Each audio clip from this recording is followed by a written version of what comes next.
pieno ritmo nell'ULSS 3 Serenissima. Secondo il direttore generale Edgardo Contato, nel veneziano ci stiamo avvicinando all'immunità di gregge. Zai annuncia nuovi posti per vaccinare chi ha almeno un'esenzione per patologia, poi si apriranno finestre privilegiate per vaccinare gli operatori del turismo e i giovani. Ci serve l'aiuto dello Stato, non riusciamo a muoverci da soli, è l'appello dei familiari di Marco Zennaro, l'imprenditore veneziano detenuto in Sudan. Disposta l'archiviazione per i 4 militari dell'aeronautica accusati dall'ex pilota di mira Giulia Schiff per diffamazione militare aggravata e minaccia inferiore aggravata.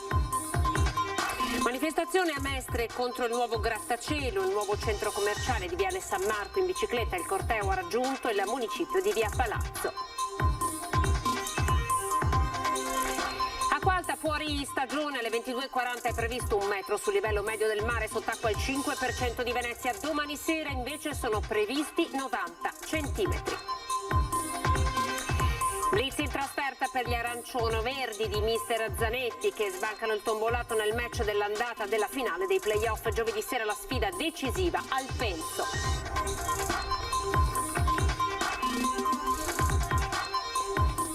Buonasera, ben ritrovati in diretta con l'informazione che arriva dal territorio veneziano. Partiamo subito con il bilancio dei vaccini. Si sta andando benissimo nel territorio dell'ULSS veneziana, tanto da ipotizzare che ci si stia avvicinando all'immunità di gregge. Vediamo.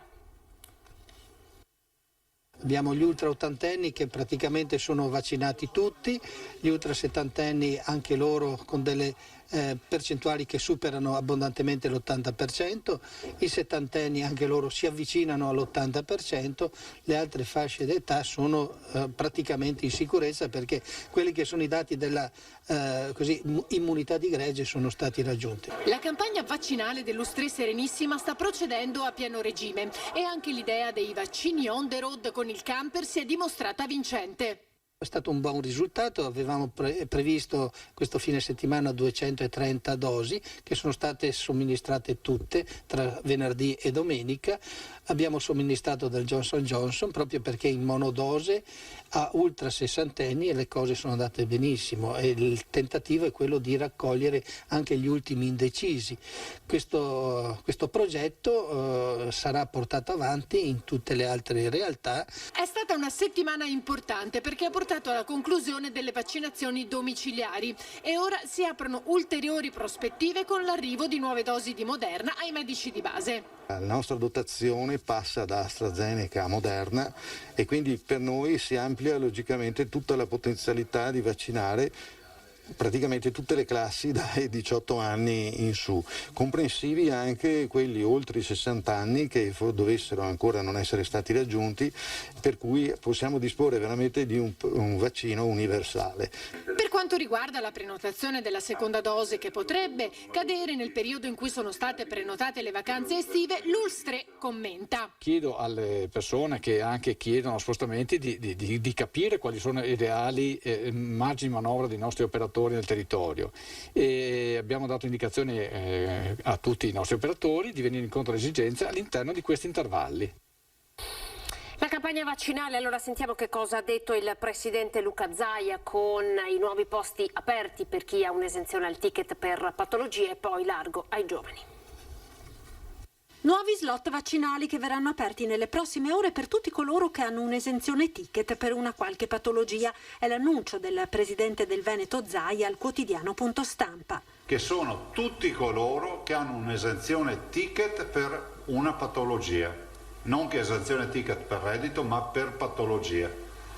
Apriremo circa 95.000 posti della corte di 444.000 con una esenzione per patologia.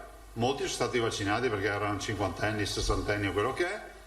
Ce ne restano ancora da intercettare 194.000, stiamo parlando dai 16 anni in su. Questa settimana le dosi per il Veneto sono ancora limitate a 206.000, ma il 30 maggio è previsto l'arrivo di 454.000 vaccini. Le prenotazioni per gli over 40 al momento arrivano al 16 giugno, poi la Regione conta di aprire una finestra privilegiata per gli operatori che lavorano nel settore del turismo, 80.000, comprendendo tutto il settore ricreativo, compreso quello termale, i campeggi e i parchi divertimento. Abbiamo un target importante che è quello delle aziende turistiche. Comunicativamente, lavorando con persone, quindi con ospiti stranieri, soprattutto stranieri e italiani, hanno un modo anche di presentare i nostri territori come territori covid free, no? E quindi la vaccinazione. Dopodiché, se volete che vi dica la mia opinione rispetto al liberi tutti, io penso che dovremmo dare un'opportunità ai giovani a questo punto, prima che a quelli di mezza età. Zaia dunque pensa mettere in sicurezza per l'estate la fascia dei giovani, cominciando da coloro che saranno occupati nei centri estivi, circa 35.000 persone, giovani che durante l'estate saranno anche maggiormente esposti al contagio. Io penso che la grande mobilità estiva sarà garantita e la più alta esposizione ce l'avranno i ragazzi, che è giusto che vivano quest'estate, quindi è anche giusto che se qualcuno vuole vaccinarsi, che lo mettiamo nelle condizioni di potersi vaccinare. I giovani dunque per quest'estate, ma anche per coloro che dovranno tornare a scuola a settembre. Il tema del sondaggio di cui si occupa Ring questa sera, il tema appunto quello della scuola sicura, vaccinare anche gli studenti è la domanda che vi facciamo. 0422 16 26 691 se la vostra risposta è affermativa, dunque sì, giusto vaccinare anche gli studenti. 0422 16 26 690 se invece la risposta è negativa, l'esito del sondaggio questa sera durante la puntata di Ring. Ed ora parliamo di Marco Zennaro, l'imprenditore veneziano detenuto in Sudan. La famiglia lancia l'appello: da soli non ce la facciamo, c'è bisogno dello Stato. Abbiamo bisogno dell'aiuto dello Stato. È la disperata richiesta dei familiari di Marco Zennaro, l'imprenditore veneziano 46enne detenuto in Sudan dal 1° aprile, nella capitale Khartoum. Marco, titolare della Zennaro Forniture Elettriche, detenuto in commissariato con l'accusa di una presunta truffa ai danni di ditte locali. L'arresto, fa sapere il fratello, è arrivato dopo la denuncia di una persona che con lui non aveva alcun rapporto contrattuale diretto e che, forte delle strette relazioni con potenti miliziani sudanesi, ha fatto un uso distorto della denuncia penale per costringerlo a pagare in cambio della libertà. Un pagamento importante, prosegue il fratello, era già stato fatto in virtù di un accordo, seppure storto, sotto minaccia armata e psicologica, sottoscritto fra Marco e il suo partner commerciale. Poi però il 46enne è stato sequestrato in aeroporto mentre era diretto verso casa, dopo una telefonata del generale Emeti che l'ha fatto portare in commissariato. I familiari riferiscono che da oltre 50 giorni Marco è detenuto in condizioni disumane, in uno stanzone con altre 30 persone e un solo bagno. Dorme per terra a 46 gradi e non ha diritto di visita né all'aria, costantemente vessato anche psicologicamente. Gli arresti non sono mai stati convalidati da un giudice, nonostante siano passate parecchie settimane e manchi solo la firma del procuratore generale, conclude il fratello. L'ambasciata italiana ha sensibilizzato tutte le istanze possibili in Sudan, richiedendo il rispetto dei diritti del connazionale in termini di condizioni sanitarie, di sicurezza e di protezione, perché si giunga in tempi brevi a una soluzione. Sono le parole dell'ambasciatore italiano in Sudan, Gianluigi Vassallo. Mentre i familiari si appellano al ministro degli esteri Di Maio perché riporti a casa Marco, anche in virtù del fatto che il partner commerciale che era chiamato a testimoniare è stato trovato morto annegato nel Nilo un giorno fa. Siamo al caso Giulia Schiff, di cui ci siamo ampiamente occupati anche nelle puntate precedenti di Ring. Il giudice per le indagini preliminari ha disposto l'archiviazione nei confronti dei 4 militari in servizio presso l'aeronautica accusati dalla ex pilota di mira, Giulia Schiff appunto, per reati che vanno dall'ingiuria alla diffamazione militare aggravata, insubordinazione e minaccia ad inferiore aggravata. Il GIP ha disposto l'archiviazione del procedimento in quanto, si legge nell'ordinanza, le ulteriori indagini chieste dalla l'avvocato difensore di Giulia, Massimiliano Strampelli, non potrebbero apportare alcun contributo investigativo e probatorio utile alla prosecuzione delle indagini, atteso che la notizia di reato è comunque da ritenersi infondata, con conseguente accoglimento della richiesta di archiviazione.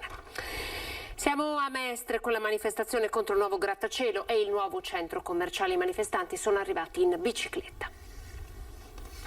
Ci hanno descritto come il comitato contro e invece noi siamo il comitato a favore. Siamo il comitato a favore del verde, siamo il comitato a favore degli alberi, siamo a favore della qualità della vita.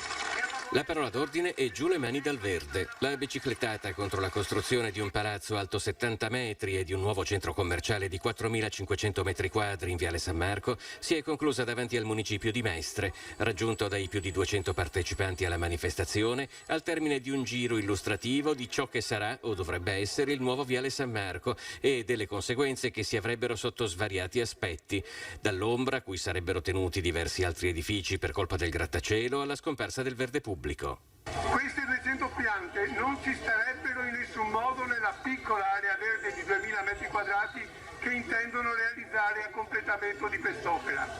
Un'opera che vendono come una bonifica, ma che non bonifica nulla. Il neonato comitato si sta muovendo su più fronti. Una petizione perché l'argomento venga affrontato in Consiglio Comunale, per la quale basterebbero 300 firme, ma si conta di raccoglierne 1200, passando poi per il coinvolgimento di commercianti e artigiani di Viale San Marco e Via Forte Marghera, per arrivare ad una partecipazione effettiva del quartiere alle scelte su quell'area. Dire ai cittadini cosa vogliono, perché è a partire da questo che noi possiamo fare qualsiasi tipo di rivendicazione. La rivendicazione non è calata dall'alto, anzi la torre è calata dall'alto. Assieme ai residenti e ai rappresentanti di varie associazioni, comitati e collettivi, anche diversi esponenti politici di opposizione. Se democrazia e partecipazione, come recitava una vecchia canzone, la loro richiesta in fondo è solo questa, poter dire la loro sul luogo in cui vivono. Io sono una delle pochissime persone che ha avuto la fortuna o la sfortuna di avere un colloquio con questi signori che sono qui dentro. Loro sono amministratori, dovrebbero essere amministratori e non dovrebbero essere in contrapposizione con i cittadini e invece hanno dimostrato di esserlo. Cronaca incidente tra un'autocisterna di GPL e un'automobile, finiti entrambi nel canale di Scolo. Siamo in via Santa Maria di Campagna, 90 di Piave. Ferito l'autista del mezzo pesante. I pompieri arrivati da San Donà, Motta di Livenza, Mestre e Treviso con l'autogru hanno messo in sicurezza i mezzi ed estratto l'autista rimasto incastrato nella cabina del camion rovesciato. L'uomo è stato preso in cura dal personale sanitario del SUEM e trasferito in ospedale. Medicato sul posto il conducente invece della Fiat 500.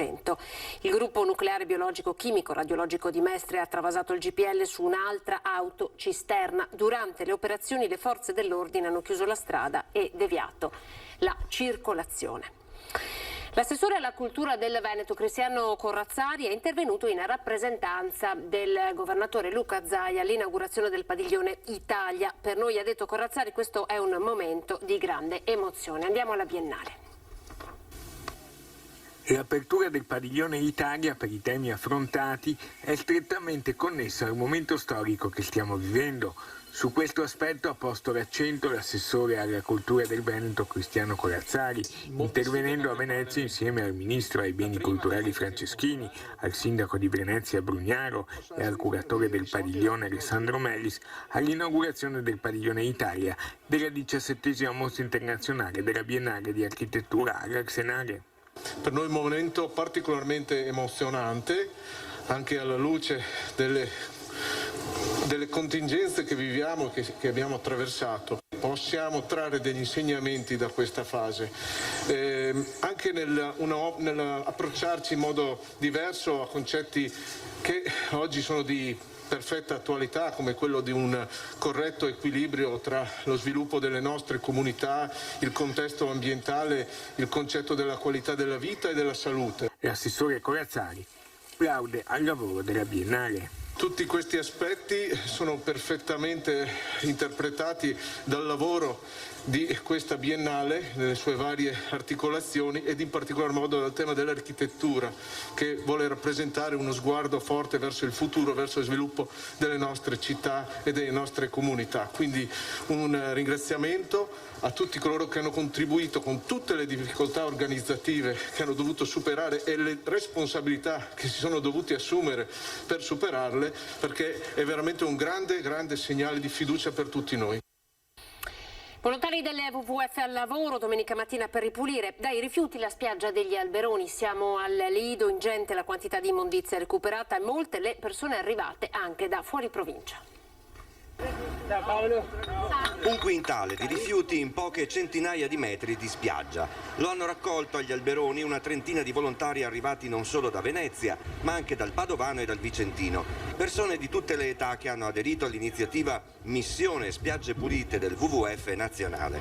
Quest'anno particolare attenzione, durante e dopo la raccolta, alla plastica di piccole dimensioni. Proprio oggi abbiamo raccolto tantissimi frammenti di plastica, veramente anche piccoli, che dimostra il problema delle famose microplastiche che poi vengono ingeriti dai pesci, dalle balene, dalle tartarughe marine e poi vanno a finire anche sulle nostre tavole purtroppo.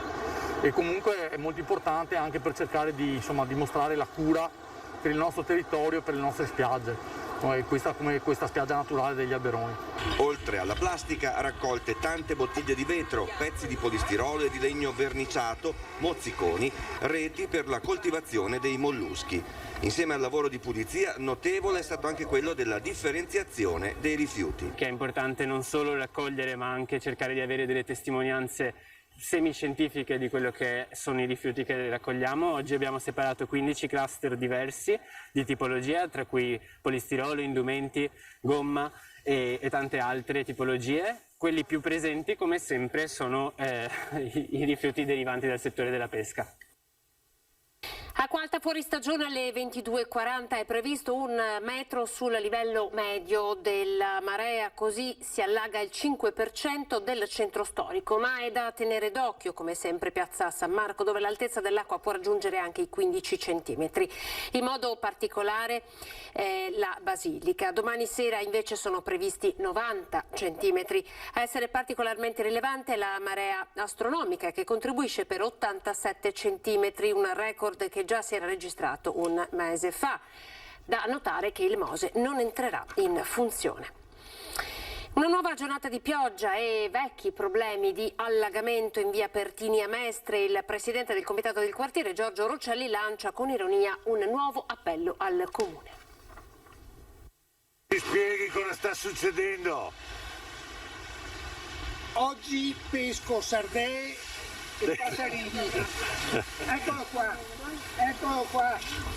Guarda. Avanti. Siamo alla fermata dell'autobus Chiesa Pertini e noi ogni volta che piove ci troviamo in queste condizioni. Andiamo bene perché peschiamo parecchio, come vedete ci sono, ecco qua, sta sarda, aspetta che la prendiamo, ecco, su. Questa è oggi frittura di pesce. Alla Francesca Zaccariotto, per cortesia, risolviamo sto problema perché ci laviamo ogni volta che aspettiamo l'autobus. Grazie. Calcio blitz in trasferta per gli arancione-roverdi di mister Zanetti, che sbancano il tombolato e si aggiudicano il match per 1-0. Impresa del Venezia che espugna Cittadella vincendo per 1-0 in trasferta la finale di andata dei playoff di Serie B. Il successo, firmato da un gol di Di Mariano all'inizio del secondo tempo, getta buone basi per gli arancione-roverdi in vista del ritorno di giovedì sera con fischio di inizio alle 21:30 allo stadio Pierluigi Penzo. I lagunari sono a 90 minuti dal sogno di raggiungere la Serie A. Nel ritorno potrebbe bastare ai ragazzi di mister Zanetti anche una sconfitta con un gol di scarto, in virtù del miglior piazzamento in campionato. Ma questi calcoli non devono ingannare. Giovedì a Sant'Elena sarà battaglia, come fosse una gara unica. Conosco i miei giocatori li ho visti alla fine, non festeggiavano, erano già concentrati già sul pezzo, quindi questo che è importante e che sarà il segnale da dare a tutti quanti, perché sarà una partita difficilissima dove il nostro avversario verrà a Venezia a buttare il cuore oltre l'ostacolo. Il segreto di questo Venezia è l'unità. Noi siamo stati uniti in tutte le componenti e ora dobbiamo e vogliamo andarci a prendere questo obiettivo. È autore del gol. Il gol più importante della mia carriera, solo ai fini se dovessimo vincere la partita di giovedì, perché se non dovessimo vincerla ovviamente conta poco. Sarà più importante vincere la partita di giovedì e poter portare il Venezia su. Non demorde il mister del Cittadella, Venturato. La parata di Meppa è una parata importante, come ha fatto altre 2 parate su Baldini che sicuramente evidenziano una situazione nella quale credo il pari in questa partita ci stava, però è inutile rammaricare, siamo in questa situazione, partiamo da 1-0 per il Venezia e dobbiamo essere molto bravi a giocarci la partita. L'appuntamento alle 21:15 con Ring, allora questa sera in apertura il meteorologo Giancarlo Iannicelli per fare il punto sul maltempo, poi Marco Schiesaro, sindaco di Cadoneghe, Lega Nord, Alessandro Luigi Bisato, segretario del Partito Democratico Veneto, Raffaele Sperazzone, Fratelli d'Italia, Erika Baldin, Movimento 5 Stelle, nella seconda parte Francesco Zamboni. È tutto per questa edizione, grazie per essere stati in nostra compagnia, una buona serata a voi, arrivederci.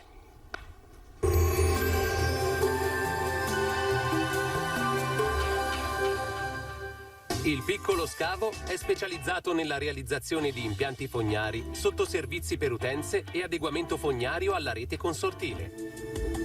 Bentrovati al meteo. Da martedì 25 maggio al via una fase un po' più stabile con l'anticiclone che tenta di riconquistare il nostro territorio, ma non ovunque. Ecco che cosa accadrà, vediamo insieme il dettaglio. Sul Veneto fino al primo mattino residua nuvolosità e nubi basse sulle zone montane e pedemontane, dove sarà tra l'altro alta la probabilità di acquazzoni. Poi schiarite alternate ad annuvolamenti a tratti consistenti. In pianura sarà più sereno o al massimo poco nuvoloso e non si escludono anche qui al pomeriggio dei piovaschi sparsi, specie sulle aree nord-orientali. Venti moderati da direzioni variabili, temperature in ripresa, minime tra 7 e 12 gradi, valori massimi compresi invece tra i 16 e i 24 gradi all'incirca. Ci spostiamo ora sul Friuli Venezia Giulia, dove avremo condizioni qui spiccatamente instabili, con addensamenti, rovesci diffusi, ma anche con qualche pausa un po' più asciutta. Temperature minime tra 10 e 13 gradi, massime sui 17-20 gradi. Infine uno sguardo alla situazione del Trentino Alto Adige, anche qui avremo qualche pioggia al mattino, col passare delle ore invece sarà più stabile e anche soleggiato. Temperature minime intorno ai 7-9 gradi, massime sui 21-22 all'incirca. Dal meteo di Antenna 3 per ora è tutto, grazie per l'attenzione, arrivederci al prossimo aggiornamento.